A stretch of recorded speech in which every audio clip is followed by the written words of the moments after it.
یہ کسی نے کیا کہ 12 ربیع الاول نبی کریم صلی اللہ علیہ وسلم کی تاریخ وفات بھی لکھی گئی ہے کہ تاریخ وفات 12 ربیع الاول ہے. تو جب نبی کریم صلی اللہ علیہ وسلم اس تاریخ میں وصال فرما گئے تھے تو خوشی منانی چاہیے یا اس پہ اظہار غم منانا چاہیے؟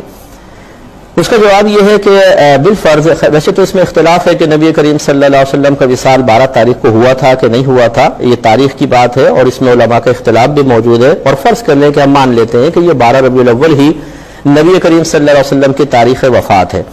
لیکن ہم جب شریعت کی تعلیم کو دیکھتے ہیں، نبی کریم صلی اللہ علیہ وسلم کے پیغامات کو دیکھتے ہیں، احادیث مبارکہ پہ نظر ڈالتے ہیں، تو ہمیں اس کا جواب یہ حاصل ہوتا ہے کہ جس دن کسی کی وفات ہوئی اگر اس وفات کو 3 دن سے زیادہ گزر چکے ہوں تو اظہار افسوس منع ہے.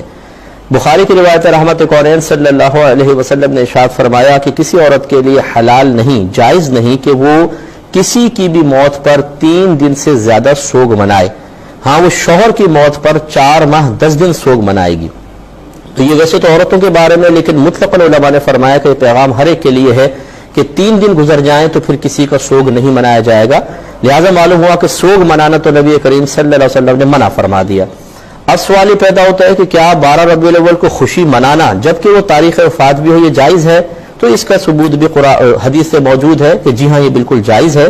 نبی کریم صلی اللہ علیہ وسلم نے ارشاد فرمایا کہ جمعے کا دن وہ دن ہے کہ جس میں اللہ تبارک و تعالی نے آدم علیہ السلام کو پیدا فرمایا اور اسی دن آپ کی وفات ہوئی.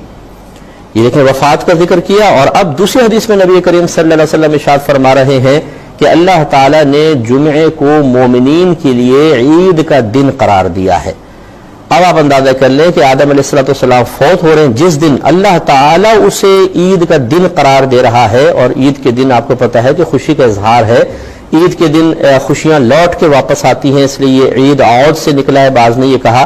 تو خلاصہ کلام یہ ہوا، اب ان دونوں روایات کو ملا کر نتیجہ نکلا کہ اگر بالفعل 12 ربیع الاول نبی کریم صلی اللہ علیہ وسلم کی تاریخ وفات بھی ہوتی تو سوگ کی اجازت نہیں ہے.